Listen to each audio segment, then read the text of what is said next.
Throughout the streets of Boston, some may say controversial, transformation is underway. I think it'll make it safer. Not a fan. We're talking about bike lanes. It sounds like there's a real bike lane boom in Boston. Yeah, we're going to put about 10 miles of new bike lane in the city this year.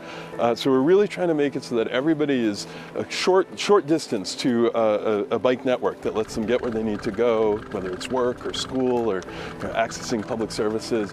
Boston's chief of streets, Yasha Franklin Hodge, says in the next 3 years, 50% of Boston residents will have a 3-minute walk to a safe and protected bike lane. We've really tried to focus on connecting the missing links because right now we've got some great lanes and some off-street paths, but people who ride often find themselves, on a comfortable spot and then they get to an intersection and there's nothing. And so we're trying to close those missing links in the network so that people can make a trip. Two of the goals with these new bike lanes is to create not only a protected place for bikers, but a safe street for everyone. We always try to build streets that are balanced, but what we find in that war between bikers and drivers, the best way to address that is to give people separate space to operate in so that there is a safe, protected bike facility.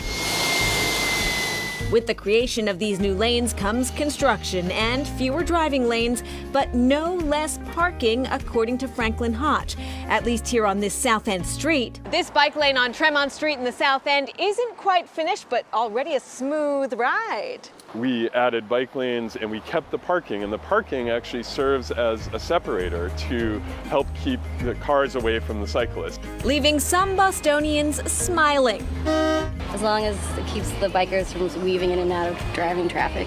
And others with a sense of skepticism. The way the cars are parked in the middle of the road makes no sense. We think it's ridiculous.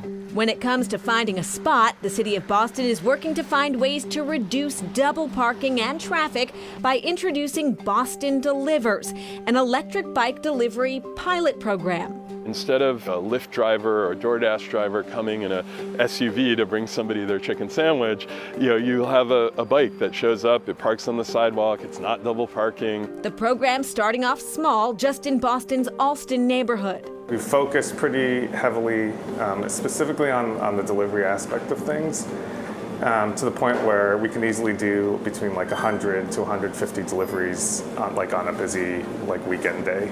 John Kim is the owner of Oli Toki, a restaurant and delivery hotspot cooking up Korean-Mexican fusion food.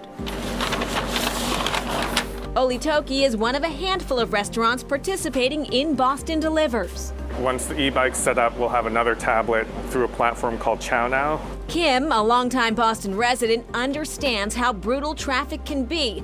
If an electric delivery bike is the solution, he is all in.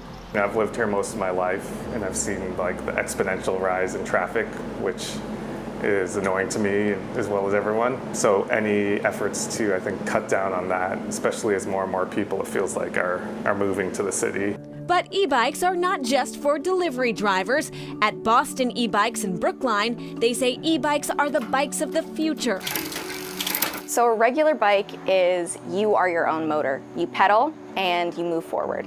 An electric bike would mean that you have a motor and a battery at the very smallest amount. And instead of you being the entire battery yourself, now you have an assist system. So now you and your battery are working together so that you can go places further and faster. Katie Priest recently moved to Boston and is shopping for her first electric bike. I just moved here from Chicago, pretty flat there, just looking for a quicker way to get to and from school rather than my regular bike. There is a learning curve when it comes to shifting from a regular bike. So is this your first e-bike? Yes. Okay. So there are a number of things we're going to want to cover. To start off, you power on the e-bike by holding down the center button. But once you get the hang of it, hey, it's just like riding a bike. This family-run business is not only selling e-bikes, they're also converting road bikes into electric bikes. You bring in a bike that you love, that you've had for 20 years, and you can convert it into an electrical bike so that you never have to stop biking. People are extremely, I would say, excited, but also just fascinated that they were able to continue biking and that they were able to get back out there after so many years. And speaking of electric bikes, Blue Bikes in Boston has added them to their fleet.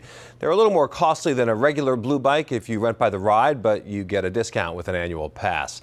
Meanwhile, the city of Boston continues to expand its bike infrastructure despite pushback from critics.